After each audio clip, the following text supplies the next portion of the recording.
Hi friends, ഞാൻ നിങ്ങളുടെ സ്വന്തം പ്രതിഭ. ഇപ്പം ഞാൻ ഈ ഒരു വീഡിയോ ആയിട്ട് വരാൻ കാരണം നമ്മളുടെ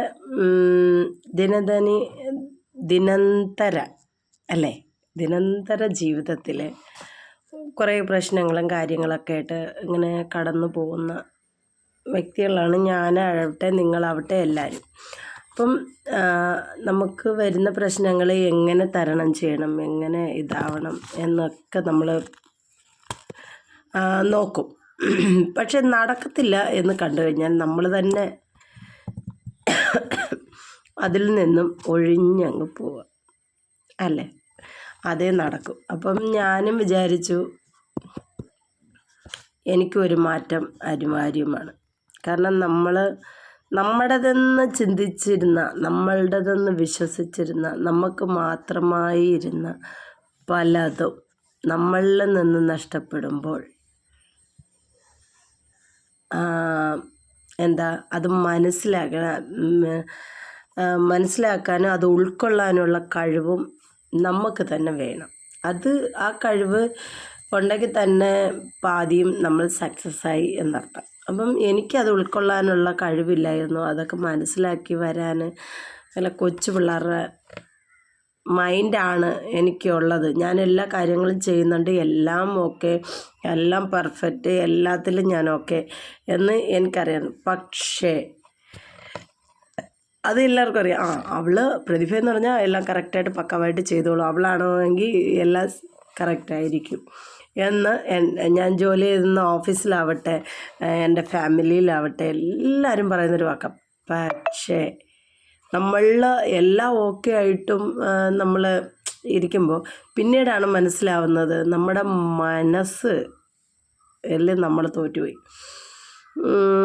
കാരണം എല്ലാം അംഗീകരിക്കാനും എല്ലാം ഉൾക്കൊള്ളാനും ഉള്ള പക്വത മനസ്സിനുണ്ടായിട്ടില്ല എന്ന് മനസ്സിലായത്. കാരണം നമ്മൾ മറ്റുള്ളവർക്ക് വല്ലതും സംഭവിക്കുമ്പോൾ അത് കേൾക്കാനും കാണാനും അതിന് ഉള്ളൊരു സൊല്യൂഷൻ പറയാനും ഒക്കെ എനിക്കെന്നല്ല നിങ്ങൾക്കായിരുന്നാലും കഴിയും. അതിലൊരു കുഴപ്പമെന്ന് പറയുന്നത് നമ്മളിലേക്കൊരു ലൈഫിലൊരു പ്രോബ്ലംസ് വരുമ്പോഴാണ് നമുക്ക് കഥ പറയാൻ പറ്റും, കവിത പറയാൻ പറ്റും, അവരെ ഉപദേശിക്കാൻ പറ്റും, എല്ലാം പറ്റും. പക്ഷേ നമ്മുടെ ജീവിതം, നമ്മുടെ ലൈഫിലേക്ക് തിരിച്ച് നിൽക്കുമ്പോൾ, അത് വന്നിട്ട് തിരിഞ്ഞു നിൽക്കുമ്പോൾ നമ്മളവിടെ സൈവറാണ്. സൈവർ എന്ന് പറഞ്ഞാൽ ഒരു വെറും സീറോ, വെറും സൈവർ ആണ്, ഒരു വെറും വട്ടപൂജ്യം. ആ ഒരു വട്ടപൂജ്യമായി ഞാൻ. പിന്നെയാണ് എനിക്ക് എല്ലാം മനസ്സിലായത്. കാരണം ഇവർക്കൊക്കെ ആണെങ്കിൽ നമ്മുടെ പൊതുവെ മലയാളീസിൻ്റെ ഒരു കാര്യം എന്ന് പറയുന്നത് 100 പേരുണ്ടെങ്കിൽ അതിൽ 75% നമ്മളെ കുറ്റപ്പെടുത്താനേ ആൾക്കാരാണ്. അതിൽ ബാക്കിയുള്ളവർ നമ്മളെ നല്ലത് പറയാൻ കാണും. അവർ സത്യാവസ്ഥ മനസ്സിലാക്കാനുള്ള കഴിവുണ്ട്, മനസ്സിലാക്കാനുള്ള ഇതുണ്ട്. അതിൽ ചിലർ സത്യാവസ്ഥ എന്താണ് സത്യം എന്ന് പറയാണ്ട് എന്നെ ഒരുപാട് നമ്മുടെ കേരളത്തിലെ ഒരുപാട് ജനം എന്നെ എന്തെല്ലാം, അത് പഠിച്ച് വിദ്യാഭ്യാസം ഉണ്ടെന്ന് പറയുന്ന സമൂഹത്തിൽ വലിയ നിലയാന്ന് പറയുന്ന അവരാണ് വെറും ചീപ്പായിട്ട് എന്നോട് ബിഹേവ് ചെയ്തത്. എന്നാൽ അവരെ കൊണ്ടെങ്കിലും എന്തെങ്കിലും ചെയ്യാൻ കഴിഞ്ഞോ? ഒന്നും ചെയ്യാൻ കഴിഞ്ഞില്ല. പിന്നെ കുറേ ഇതുണ്ട്, എന്ത് പറഞ്ഞാൽ അതിൻ്റെ പേര്, ഈ ആനയുടെ പേരിൽ ഒരു ഗ്രൂപ്പ് ഉണ്ടാക്കിയിട്ടുണ്ട്. അവർ എൻ്റെ പേരിൽ ഓരോ ഇത് ചെയ്തത്, ഈ ഒരു കൊച്ചിൻ്റെ കാര്യം പറഞ്ഞിട്ട്. എന്നിട്ട് ആരെങ്കിലും ഒന്ന് തിരിഞ്ഞു നോക്കിയോ ഈ കുട്ടികൾ എന്തായി, ഈ കൊച്ചിനെന്തായി, ഏതായി എന്ന്? കാരണം അവർ ചെയ്ത തെറ്റ് അവർക്ക് മനസ്സിലായിട്ട് അവർ തിരിഞ്ഞു പോലും നോക്കിയില്ല. നാണക്കേടായി. കാരണം എന്ത് തീട്ടം കണ്ടാലും നല്ല തീട്ടമാണോ ചീത്ത തീട്ടമാണോ എന്ന് അറിയാതെ ഈ അളിച്ച് വാരി അതിനകത്ത് വല്ല തരി ഉണ്ടെങ്കിൽ അരിച്ചെടുക്കാനും അവരുടെ പേരും ഫേമസും കൂട്ടാനും വേണ്ടി നടക്കുന്ന കുറച്ച് വ്ളോഗേഴ്സും ഉണ്ട്, കുറേ ഇതുണ്ട്. അതിലൊരു വ്ളോഗറാണ് റിയൽ ഫൈറ്റർ എന്ന് പറയുന്ന ജംഷീറിൻ്റെ ഞാനത് ഇന്നും പറയും എന്നും പറയും. അവൻ പറഞ്ഞതെന്ന് പറയുന്നത്, ഇത് കള്ളമാണെങ്കിൽ ഞാൻ ആ കുട്ടിയെ ചികിത്സിപ്പിക്കും, സഹായിക്കും, പറക്കും, അവനെ അങ്ങ് വലിയ ലെവലിലെത്തിക്കുമെന്ന്. അവനും ഈ പരിസരത്ത് വന്നുമില്ല, ആരും ചോദിച്ചുമില്ല. ഇവൻ വന്നാൽ നാട്ടുകാർ തല്ലിക്കൊല്ലുമായിരുന്നു ആ സമയത്തൊക്കെ. ഇപ്പോൾ വന്നാലും ശരി അത് തന്നെയാണ് അവസ്ഥ. പിന്നെ കാരണം പിന്നെ ഇങ്ങോട്ട് തിരിഞ്ഞു നോക്കിയില്ല. കാരണം ഈ കുട്ടിയുടെ പേരിൽ ഒരു വകയും വന്നില്ല. പിന്നെന്ന് പറയുന്നത് ഒരു പിന്നെ ഒരുത്തൻ വന്നിട്ട് പിന്നെ ഭയങ്കര ഇതൊക്കെ പറഞ്ഞിട്ട് വലിയ എന്തുവാ അതിൻ്റെ പേര്, അതിൻ്റെ പേരൊക്കെ ഞാൻ മറന്നു. വന്നിട്ട് ഒരു വീഡിയോ എടുത്ത് 1 രൂപയും വന്നില്ല. അദ്ദേഹം തന്നെ മറ്റുള്ളവരോട് പറഞ്ഞ് ഞാൻ വീഡിയോ എടുത്തിട്ട് അതിനകത്ത് ക്യാഷൊന്നും വന്നില്ല, എടുത്തില്ല, പറക്കിയില്ല എന്നൊക്കെ പറഞ്ഞു. അപ്പം അവർ പറഞ്ഞിട്ട് പോലും പിന്നെ പറഞ്ഞിട്ടും അവർ പബ്ലിക്കായിട്ട് പറയാൻ കഴിഞ്ഞില്ല. പക്ഷെ ദൈവമുണ്ട് എന്ന് പറയുന്നത് സത്യമാണ്. അങ്ങാർക്ക് ഒരു പണി കിട്ടി, ജംഷീറിന് പണി കിട്ടി. എങ്ങനെ പിന്നെ ഇത് എന്താ അതിൻ്റെ പേര്, മറ്റേ ഒരു ചാനലുണ്ടല്ലോ എപ്പോഴും യൂട്യൂബിനും ഫേസ്ബുക്കിലൊക്കെ വരുന്ന, എന്താ ആ ചാനലുകാരെ അങ്ങ് വറുത്ത് കോരിയെടുത്ത് അനാവശ്യ കാര്യങ്ങൾക്കൊക്കെ എല്ലാത്തിലും തലയിട്ട് പിന്നെ അവസാനം വറുത്ത് കോരിയെടുത്ത്.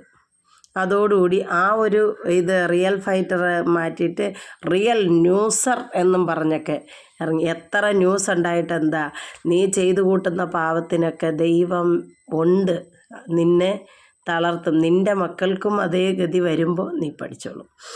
അത് പോട്ടെ. പിന്നെ ഇപ്പം അവന് ഓർമ്മശക്തി എന്ന് പറയുന്നത് 45%.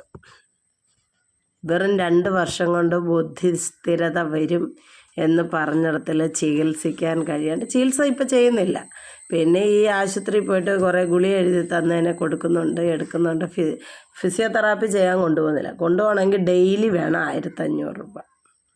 ഡെയിലി 1500 രൂപ വെച്ച് മാറ്റണം. കാരണം ഇവിടുന്ന് വണ്ടി എന്തായിരുന്നാലും പിന്നെ ഇതിൽ കൊണ്ടുപോകാനൊക്കത്തില്ല. ഇവനെ വലിയ ഇതിലിട്ട് ഒലച്ച് പറിച്ചൊന്നും കൊണ്ടുപോകാനൊക്കത്തില്ല. ഇപ്പം അങ്ങനൊന്നും ഇല്ല. ഇപ്പം ഒലയുന്നുണ്ട്, പറക്കുന്നുണ്ട്, എടുക്കുന്നുണ്ട്. ഒലച്ചൂടാന്നാണ് പറഞ്ഞത്. കാരണം ഈ ഒരു സൈഡിൽ തലയോട്ടിയിൽ തലച്ചോറിൻ്റെ വളർച്ച ചുരുങ്ങിയിട്ട് അവിടെ ബ്ലഡ് ക്ലോട്ടായതുകൊണ്ട് അതിന് ഓപ്പറേഷൻ താമസിക്കുകയുണ്ടായി, 2ാമത്തെ ഓപ്പറേഷൻ. കാരണം ഈ ബ്ലഡ് കട്ടിയായിരിക്കുന്നതെന്ന് പറയുന്നത് നമുക്ക് ഇത് ചെയ്യാൻ പാടില്ല, ഓപ്പറേഷൻ ചെയ്യാൻ പാടില്ല. അത് പൂർണ്ണമായി മാറിയെങ്കിൽ മാത്രമേ ഓപ്പറേഷൻ ചെയ്യാൻ. ഇന്നും ഓപ്പറേഷൻ കഴിഞ്ഞില്ലേ വിവരദോഷികളായ കുറേ എണ്ണം ചോദിച്ചത്. കാരണം അതിനകത്ത് വ്യക്തമായിട്ട് പറയുന്നുണ്ട് ഇവൻ്റെ തലയിൽ ബ്ലഡ് കട്ടിയായിട്ട് ഈ ഓപ്പറേഷൻ താമസിക്കുന്നു, അതിന് മരുന്ന് അത് മെൽറ്റാകണം, അത് അലിഞ്ഞു പോകണം ബ്ലഡ്, എങ്കിൽ മാത്രമേ നമുക്ക് ഓപ്പറേഷൻ ചെയ്യാൻ പറ്റത്തുള്ളൂ ഡോക്ടർ പറഞ്ഞു. എന്നിട്ട് കുറേ വിവരദോഷികളായ കുറേ എണ്ണം വന്നിട്ടൊക്കെയാണ് ഇന്നും ഓപ്പറേഷൻ കഴിഞ്ഞില്ലല്ലേ എന്ന് ചിരിക്കാതെ പറയാതെ വട്ട് പിടിച്ച കുറേ എണ്ണം, കുറേ കഞ്ചാവും മയക്കുമരുന്നും അടിച്ചിട്ടിരുന്നുകൊണ്ട് ഡയലോഗ് പറയും. എന്നിട്ട് അത് കഴിഞ്ഞിട്ട് ആ മരുന്നൊക്കെ കൊടുത്ത് അത് അലിഞ്ഞ് പിന്നെ എക്സ്ട്രാ സ്കാനൊക്കെ എടുത്ത് നോക്കിയപ്പം ഒരു എന്തുവാ അത് കടുകിന് പിന്നെയും വലിപ്പമുണ്ട്, അതിനേക്കാൾ ഒരു തുള്ളി നമ്മളിങ്ങനെ ഒരു പേന വെച്ചിങ്ങനെ ഒരു കുത്തിടുമ്പോൾ എന്തോ അത്രയെങ്ങാണ്ടേ ഉള്ളൂ ബ്ലഡ് കട്ടിയായിട്ട് ഇച്ചിരി ഒരു തുമ്പ്. അത്രയും കിടന്നതിനും ഇനിയും ഒരു 3 ദിവസം കൂടെയൊക്കെ കഴിഞ്ഞിട്ടേ ചെയ്യാനൊക്കത്തുള്ളൂ. അങ്ങനെ 3 ദിവസം എന്ന് പറയുന്നത് 4 ദിവസമായി മരുന്ന് കഴിച്ച്. പിന്നെ അവർ പോയി സ്കാൻ ചെയ്ത് നോക്കിയപ്പം അവിടെ ഇതൊന്നുമില്ല. പക്ഷെ ഇങ്ങനെ ഒരു അള്ള പോലെ കിടപ്പുണ്ട്, ഒന്നും ഇതില്ലെന്നേ. സ്കാൻ ചെയ്തത് കാണിച്ചിട്ട് ഇങ്ങനെ തലച്ചോറ് ഇങ്ങനെ ഒരു കുറച്ചെങ്ങാണ്ടേ ഉള്ളൊരു സ്ഥലം ഇല്ലേ, ചന്ദ്രക്കല പോലെ കിടക്കുന്നു അവൻ്റെ തല. ഇങ്ങനെ നമ്മളുടെ ആ ഒരു ഭാഗത്തെ ഒരു സൈഡിലെ തലച്ചോറെന്ന് പറഞ്ഞാൽ മേളിലൊരിച്ചിരിയും ഇരിപ്പുണ്ട്, ഒരു വര പോലെ താഴോട്ട് വന്നിട്ട് ഇവിടെ ഒരു തുള്ളി, അത് ഇവിടെ മേളിലുള്ളതിൻ്റെ അത്ര പോലും ഇല്ല, ഇതിൻ്റെ പാതിയില്ല. ഇതെന്ന് പറഞ്ഞാൽ ഇങ്ങനെ പാതിയല്ലേ തലച്ചോറ്, അതിൻ്റെ ഒരു സൈഡിലത്തെ ഇല്ല. പിന്നെ ഇവിടെ ഉണ്ടായിരുന്നു എന്നുള്ളതിൻ്റെ ഇവിടെ ഒരു ഇച്ചിരി കുളമുണ്ട്. ഇവിടെ ഈ താഴ്വശം നമ്മുടെ അടിഭാഗത്ത് വരുന്ന ആ ഭാഗത്ത് ഒരു ടിപ്പൂരുണ്ട് ഇങ്ങനെ, ബാക്കിയെല്ലാം പോയി. അങ്ങനെ ഇരുന്നു. പിന്നെ അത് വളർന്ന് വളർന്ന് വളർന്ന് വളർന്ന് വളർന്ന് ഇടത്തെ സൈഡിലെ മാത്രമാണ് അവന് തലച്ചോറ് വർക്കാവുന്നത്. വലത്തെ സൈഡിലെ തലച്ചോറ് വർക്കല്ല. അത് വർക്കാവണമെങ്കിൽ അതിങ്ങനെ വളർന്ന് വരുമെന്നാണ് പറയുന്നത്. ഡോക്ടർമാർ പറയുന്നു, നമ്മൾ വിശ്വസിക്കുന്നു, അത്ര തന്നെ. അവർക്കല്ലേ അറിയത്തുള്ളൂ. നമുക്ക് ഇതിനെപ്പറ്റിയൊന്നും നമ്മൾ പഠിച്ചിട്ടില്ലല്ലോ ഇതിനെപ്പറ്റിയൊന്നും, അതുകൊണ്ട് നമുക്കറിയത്തില്ല. അതിനുള്ള മരുന്നും കാര്യങ്ങളൊക്കെ കൊടുക്കണമെങ്കിൽ മരുന്നിനൊക്കെ ഭയങ്കര റേറ്റാണ്, നമ്മളെ കൊണ്ട് താങ്ങത്തില്ല.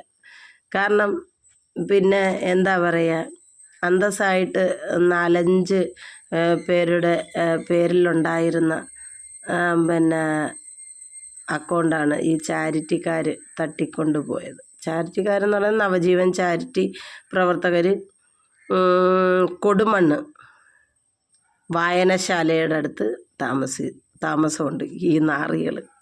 ഈ കൊച്ചിൻ്റെ കാശും അടിച്ചു മാറ്റിക്കൊണ്ട് പോയിട്ട് ഒരു പുല്ലും ഈ ആന പ്രേമികളെന്നും പറഞ്ഞ് കുറേ പാർട്ടിക്കാരുണ്ട്.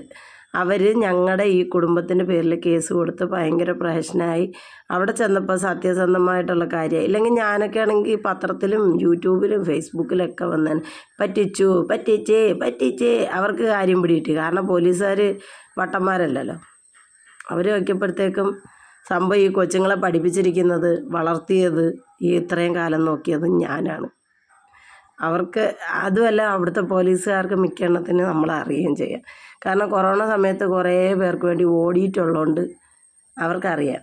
നമ്മൾ ആ വണ്ടിയും കൊണ്ട് ചുമ്മാ തേരാപ്പാര നടക്കത്തില്ലല്ലോ. മരുന്ന് കൊടുക്കാൻ ഇപ്പം ഇവിടെ മരുന്നിന് ഇപ്പം ആ സമയത്ത് ഒന്ന് നിൽക്കണേ, ഈ മരുന്ന് ഇന്നടത്ത് കൊടുക്കുമോ, ഇന്ന വഴിക്കോട്ടാണോ പോകുന്നതെന്ന് പറഞ്ഞ് നമ്മളെ വിളിച്ചിട്ടുണ്ട് അന്ന്. ഇപ്പം കുറേ പോലീസുകാരൊക്കെ മാറിപ്പോയി വെഞ്ഞാറമ്മൂട്ടിന്ന്. അവർക്കൊക്കെ അറിയാവുന്നതുകൊണ്ട് അവരാരും നമ്മളെ അനാവശ്യം പറയത്തില്ല. ഭയങ്കര കാര്യമായിരുന്നു എല്ലാവരും. അവരൊരു പോലീസുകാരാണെന്നുള്ള ഒരു ഇതുപോലും ഇല്ലായിരുന്നു. ഒരുപാട് സഹോദരങ്ങളുണ്ടായിരുന്നു. പക്ഷേ അവരുണ്ടായിരുന്നെങ്കിൽ പോലും എനിക്ക് ഉറപ്പാണ് എൻ്റെ കൊച്ചിന് അങ്ങനത്തെ ഒരു അവസ്ഥ വരില്ലായിരുന്നു. പക്ഷേ അന്നിരുന്ന പോലീസുകാർ സൂപ്പറായിരുന്നു. ഇല്ലെങ്കിൽ എനിക്ക് കിട്ടത്ത് പോലുമില്ല. കാരണം പോലീസുകാർ പിന്നെ ഈ ഇതിലുണ്ടല്ലോ, എന്തുവാ, ആംബുലൻസിൽ കൊണ്ടുവന്ന ആംബുലൻസ് ഡ്രൈവർ ഫോൺ എടുക്കുന്നേ ഇല്ലായിരുന്നു. എല്ലാ ആംബുലൻസുകാരും ഇങ്ങനെയല്ല. പക്ഷേ ചില ആംബുലൻസുകാർ വെറും ചെറ്റ പരിപാടി കാണിക്കുമെന്ന് പറയുന്നത് സത്യമാണ്. എല്ലാവരും ഇല്ല. കാരണം ഞാൻ ഒരു പ്രാവശ്യം ഒരു വീഡിയോ യൂട്യൂബിനകത്ത് ഞാൻ കാണുകയുണ്ടായി. ആ മനുഷ്യൻ തുണി പോലും നേരെ വണ്ണം ഉടുത്തിട്ടില്ല. ഉടുപ്പിൻ്റെ ഷർട്ടിൻ്റെ ഒക്കെ ഇതൊക്കെ ഇളകി കിടക്കുന്ന ഒരു കൈലി മാത്രം ഉടുത്തിരിക്കുന്ന ആ മനുഷ്യൻ ഓടിപ്പിടിച്ച് വരുന്ന കണ്ടാൽ പക്കാ പ്രാന്തൻ, അങ്ങനെയാണെന്ന് തോന്നും. പക്ഷേ ആംബുലൻസ് ഓടിച്ചിട്ട് ഒരു ഇടത്ത് കൊണ്ടുവന്ന് കയറ്റിയിട്ട് അത് തുറന്ന് അവരെ എടുത്തുകൊണ്ട് ഓടുന്നു. ആ മനുഷ്യ ആ ചൊവ്വേ നേരെ തുണി പോലും ആ ബട്ടൺ പോലും ഇട്ടത് പിന്നീടൊക്കെയാണ്.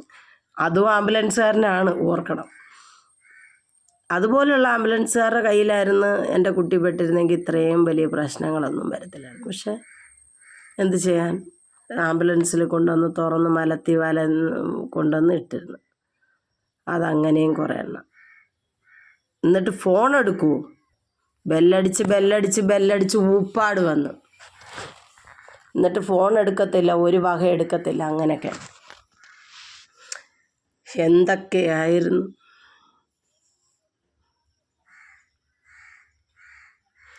എന്തെങ്കിലും വന്ന് റഫറി പോലെ ഇരുന്നിട്ട് വളന്ന് കുറേ കുറ്റപ്പെടുത്താനും പറയാനും ഒരു സത്യാവസ്ഥ പോലും അറിയണ്ട. അങ്ങനെയും കുറേ നാറിയ മനുഷ്യർ. അതുകൊണ്ടൊക്കെയാണ് മെയിനായിട്ട് ഞാൻ എൻ്റെ കട പൂട്ടേണ്ടി വന്നതെന്ന് വെച്ച് കഴിഞ്ഞാൽ ഇവർക്കാർക്കും ഈ സത്യാവസ്ഥ അറിയത്തില്ലല്ലോ.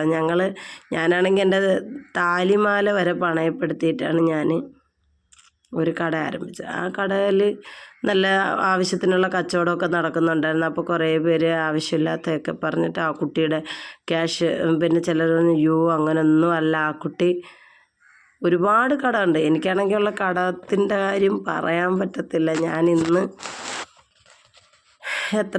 ഒറ്റയടിക്കുള്ള കാശെന്ന് പറയുന്നത് 3,43,000 രൂപയുടെ കടമുണ്ട്. വലിയൊരു എമൗണ്ട് എന്ന് പറയുന്നത്.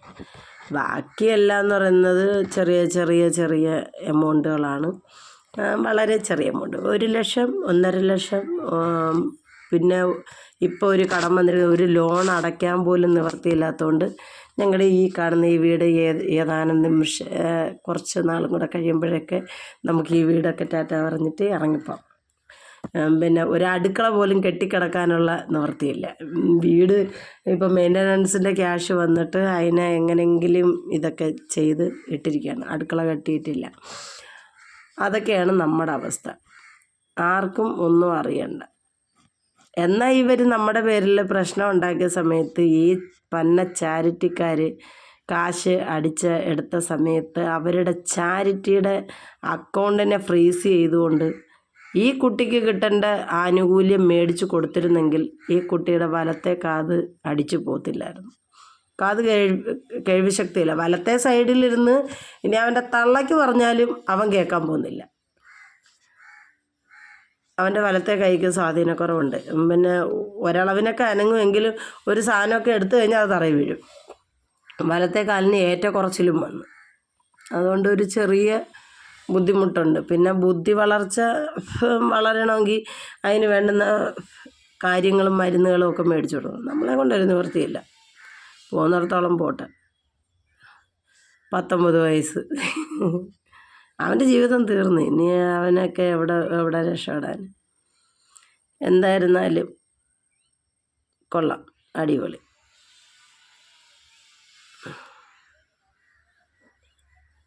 ഒരു അഡ്വക്കറ്റാണെന്നും പറഞ്ഞൊരു ഗായത്രി എന്ന് പറയുന്ന ഒരുത്തി, അവളൊക്കെ അഡ്വക്കറ്റാണോ എന്ന് എന്നെ അറിയുന്നില്ല. അവളെ ഉപദ്രവിക്കണം, അവളെ വിടരുത്, അവളെ വലിച്ച് ഇഴച്ച് കീറണം, പറിക്കണം, മറിക്കണം. എന്നിട്ട് അവയിലെ പെണ്ണുങ്ങളെ പോലെ വന്നിരുന്ന് നാക്കിട്ടൊക്കെ ഇങ്ങനെയൊക്കെ കാണിച്ചോണ്ട് എന്തൊക്കെയായിരുന്നു കോപ്രായത്തരങ്ങൾ. 9 ആട്ടവും പാട്ടവും കൊണ്ടാട്ടവും. അവനങ്ങ് മറിക്കും പറിക്കും എന്ന്. പക്ഷേ എനിക്കൊരു ഭയങ്കര അബദ്ധം പറ്റി ഗൈസ്. അബദ്ധം എന്ന് പറഞ്ഞാൽ ആ സമയത്തൊന്നും നമുക്കത്ര ചിന്തയില്ല. അവൻ എന്നോട് പറഞ്ഞു, അവന് ഇങ്ങനെ അനാവശ്യം പറഞ്ഞതിന് അവൻ എൻ്റെ പേരിൽ കേസ് കൊടുത്തിട്ട് 50 ലക്ഷം രൂപ അവൻ എൻ്റെ അടുത്തുനിന്ന് നഷ്ടപരിഹാരം മേടിക്കുന്നു. ഞാൻ കേസ് കൊടുത്തില്ല ഗൈസ്. കൊടുക്കണ്ടായിരുന്നു. കാരണം ഇത്രയും അനാവശ്യം ഞാൻ ഒരു തെറ്റും ചെയ്തില്ല. ആ കുട്ടിയെ രക്ഷിക്കാൻ വേണ്ടി അവൻ്റെ ചിറ്റമ്മയാണ് ഞാൻ. അമ്മയില്ലാത്ത കുഞ്ഞ്, അച്ഛനും അമ്മയൊന്നും ഇല്ലാത്ത കുഞ്ഞിനെ ഇത്രത്തോളം വളർത്തിയെടുത്ത് സഹായിച്ച് പഠിപ്പിച്ച് ഈ നിലയിൽ കൊണ്ടുവന്ന ഒരു ആക്സിഡൻറ്റ് വന്നു പോയി. കൊണ്ടുവന്ന ഞാൻ പിന്നെ അവൻ്റെ പെറ്റമ്മ പോലും അല്ല ഇങ്ങനെയൊക്കെ ചെയ്യുന്നതെന്നും പറഞ്ഞ് ഇവ അനാവശ്യം പറഞ്ഞ് എൻ്റെ ജീവിതത്തെ തന്നെ തകർത്ത് തരിപ്പണമാക്കി അവന് എൻ്റെ പേരിൽ കേസ് കൊടുത്ത് നഷ്ടപരിഹാരം 1 കോടി രൂപ ഞാൻ മേടിച്ചെടുക്കണ്ടായിരുന്നു. അവൻ്റെ മൊത്തം വിറ്റ് അവൻ എനിക്ക് തരിക്കണമായിരുന്നു. ഇപ്പോഴാണെങ്കിലും കൊടുത്താൽ കിട്ടും. അതൊന്നും ചെയ്താൽ അവന് തന്തയില്ലാത്തതാണെന്നും പറഞ്ഞ് നമുക്കും തന്തയില്ല എന്ന് കാണിക്കാൻ പാടില്ലല്ലോ. അവന് തന്തയില്ല എന്നുള്ളത് നമുക്ക് നേരത്തെ അറിയാവുന്നതാണ്. കാരണം എന്ന് വെച്ച് കഴിഞ്ഞാൽ അവൻ ഒരു ഡയലോഗ് അടിച്ചിരുന്നു, അവൻ ഇതെല്ലാം സത്യമാണെന്ന് തെളിയുകയാണെങ്കിൽ അവൻ ഈ കുട്ടിയുടെ ചികിത്സ ഏറ്റെടുക്കുമെന്ന്. എവിടെ? അവൻ്റെ ഒരു പൊടി പോലും കണ്ടില്ല. ജംഷീറാണ് പോലും, ജംഷീർ ഹറാം പറഞ്ഞവൻ. ഇങ്ങനെയൊക്കെ പറയുന്നതുകൊണ്ട് നിങ്ങളൊന്നും വിചാരിക്കരുത് കേട്ടോ. മനസ്സിൻ്റെ വിഷമം കൊണ്ടൊക്കെയാണ് പറയുന്നത്. ഒരു മനുഷ്യനെ എത്രത്തോളം ബാധിക്കും എന്നുള്ളതിൻ്റെ തെളിവാണത്. കഷ്ടപ്പാടും ദുരിതങ്ങളും എത്രത്തോളം ബാധിക്കും എന്നുള്ളതിൻ്റെ ദുരിതമാണത്. ഞാനിവിടുന്ന് പോവുകയാണ് ഗൈസ്. ഞാൻ ഈ കേരളത്തിലോട് എനിക്ക് വലിയ താല്പര്യമില്ല. ഞാൻ ഒരുപാട് വർഷം തമിഴ്നാട്ടിൽ നിന്ന് കഷ്ടപ്പെട്ട് അധ്വാനിച്ച് ബാറ്റ ഷോറൂമിൽ, പിസ്സ ഹട്ടിൽ ഒക്കെ നിന്ന് കഷ്ടപ്പെട്ട് പിന്നെ ഇൻറ്റീരിയർ ഡിസൈനിങ് പഠിച്ച് ഗ്ലാസ് പെയിൻറ്റിങ്, ഫാബ്രിക് പെയിൻറ്റിങ് ഒക്കെ പഠിച്ചിട്ട് ഞാൻ അവിടെ നിന്ന് ജോലിയുടെ ഇതിലായിരുന്നു. അപ്പം പിന്നെ നമുക്ക് ഇപ്പം ചിന്തയെന്ന് പറയുന്നത് ചെന്നൈയിലേക്ക് തന്നെ തിരിച്ചു പോവാം. അവിടുത്തെ നല്ല നല്ല മനുഷ്യരാണ്, നല്ല സ്നേഹമുള്ള മനുഷ്യരാണ്. എൻ്റെ ദൈവമേ പറയാൻ പറ്റില്ല. എവിടെ എനിക്ക് മീര എന്ന് പറഞ്ഞ ഒരു ആൻറ്റി ഉണ്ടായിരുന്നു. എൻ്റെ അമ്മീ, അവരൊക്കെയാണ് സ്ത്രീകൾ.